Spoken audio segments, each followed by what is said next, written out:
Hello friends, வணக்கம். நான் USA தமிழன் பேசுகிறேன். இன்னைக்கு ஒரு யூசர் ரிக்வஸ்ட் பார்ப்போம்.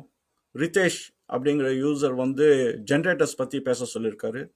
நம்ம அதை பற்றி இந்த வீடியோவில் பார்க்கலாம். என் சேனலுக்கு சப்ஸ்கிரைப் பண்ணுங்கள், அப்புறம் என்னோட வீடியோஸையும் ஷேர் பண்ணுங்கள்.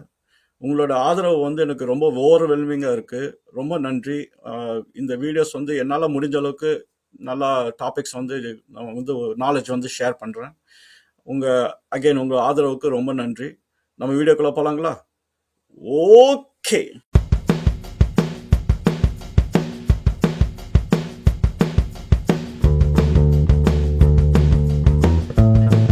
சூப்பர்.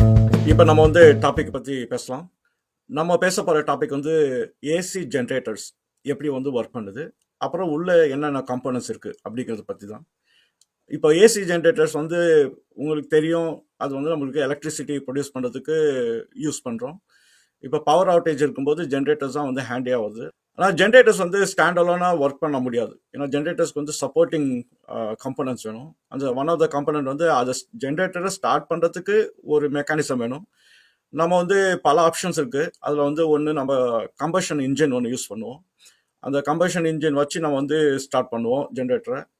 இல்லாட்டி விண்ட் டர்பைன்ஸ் அதை வச்சு நம்ம ஸ்டார்ட் பண்ணுவோம். இந்த டேம்ல வாட்டர் ஃபோர்ஸ் வச்சு யூஸ் பண்ணி டர்பைன்ஸ்ல வச்சு நம்ம ஸ்டார்ட் பண்ணுவோம்.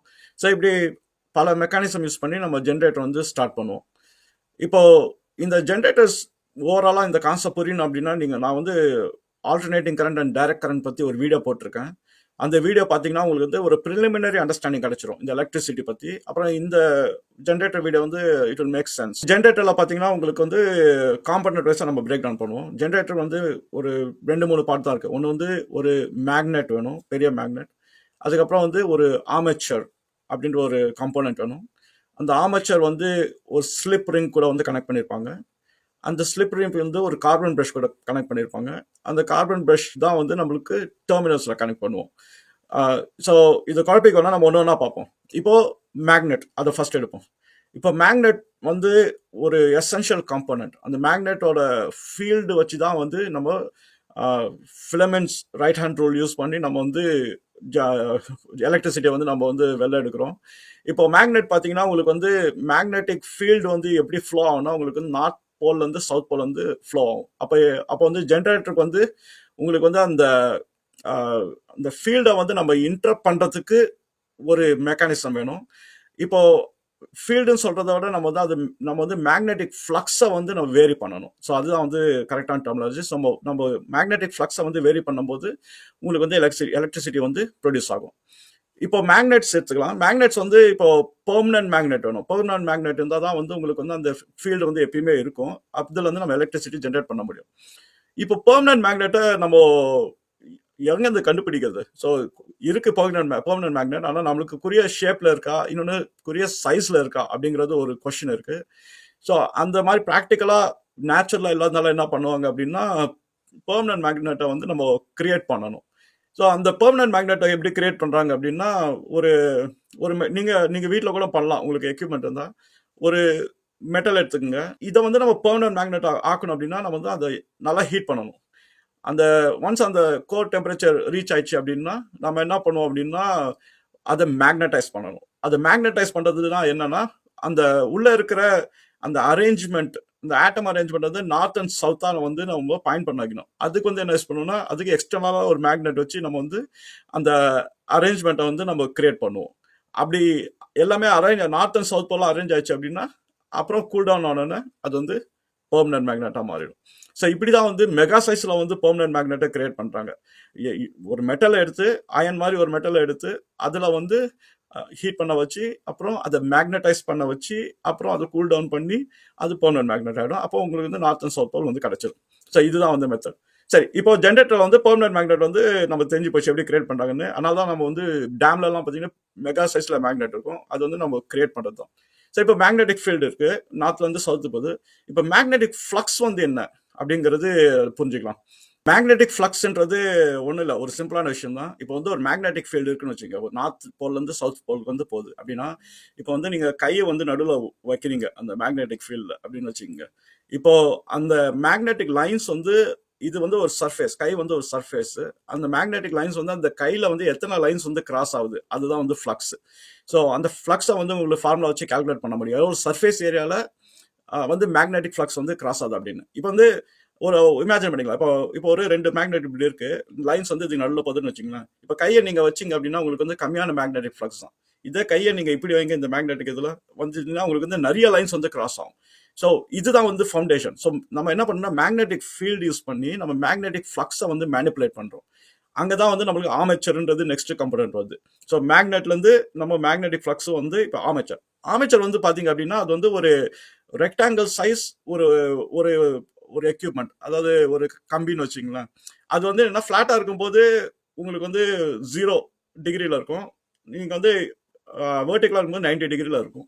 ஸோ அந்த ஆர்மேச்சர் வந்து என்னன்னா உங்களுக்கு வந்து அந்த மேக்னெட்டிக் ஃப்ளக்ஸ் வந்து மேனிப்புலேட் பண்ணும்.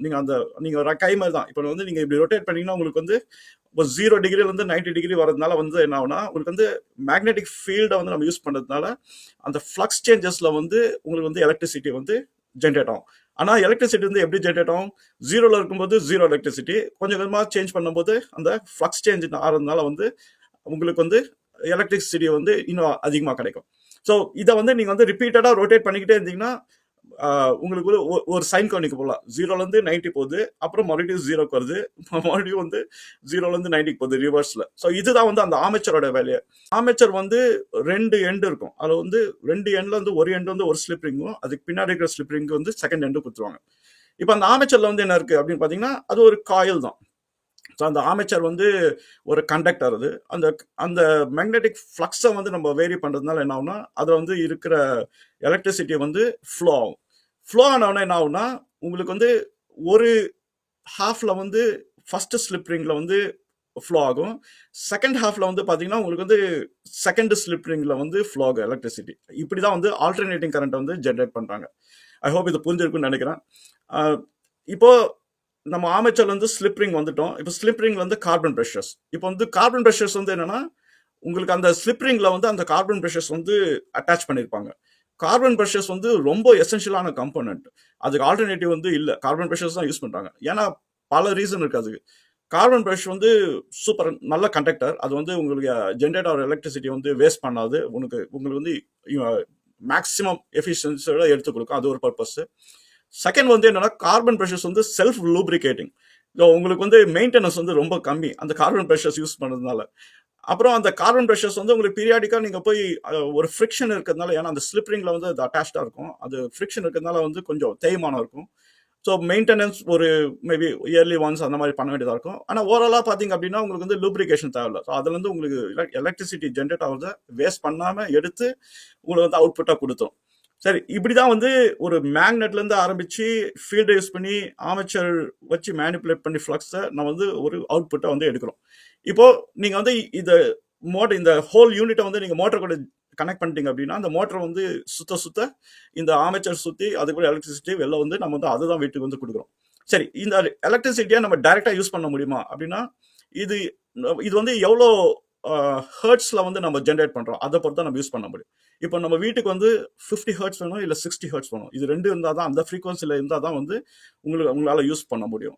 இன்னொன்று உங்களுக்கு போதுமான வோல்டேஜ் இருக்கா அதையும் நம்ம பார்க்கணும். வோல்டேஜ் வந்து டிபெண்ட் ஆன் எவ்வளோ மேக்னெட்டிக் ஃப்ளக்ஸ் இருக்கு, வேரியேஷன்ஸ் இருக்கு, அதை பேஸ் பண்ணி தான் எவ்வளோ வோல்டேஜ் வந்துன்றது நம்ம டிட்டர்மைன் பண்ணுவோம்.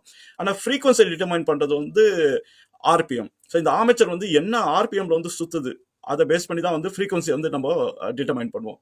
இப்போ 3000 ஆர்பிஎம் சுத்திச்சு அப்படின்னா உங்களுக்கு வந்து 50 ஹர்ட்ஸ் சைக்கிள் வந்து உங்களுக்கு கிடைக்கும் அந்த சைன் வேவ்.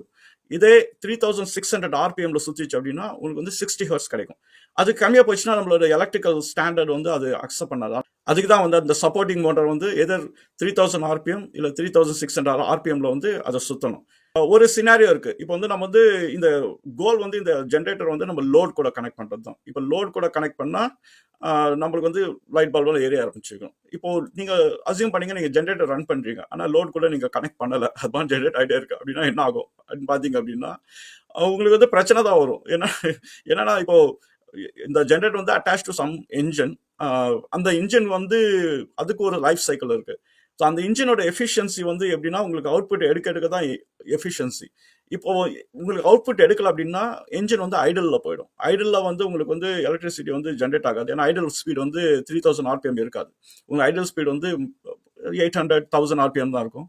ஆனா ஐடல்லே ரன் பண்ணிட்டு இருந்தோம் அப்படின்னா அந்த என்ஜினை ஜென்ரேட்டர் கிடையாது. என்ஜின் வந்து ஜென்ரேட்டர் கூட கப்பலா இருக்கு, பட் என்ஜின் தான் அந்த ஜென்ரேட்டர் டிரைவ் பண்ணுது. இப்போ ஐடல்ல ரன் பண்ணிட்டு இருந்தோம் அப்படின்னா அதுல இருக்கிற அந்த ஆயில் அதெல்லாம் வந்து என்ன பில்டப் ஆக ஆரம்பிச்சிடும். அப்புறம் இன்ஜினோட லைஃப் வந்து போயிடும் சீக்கிரமா.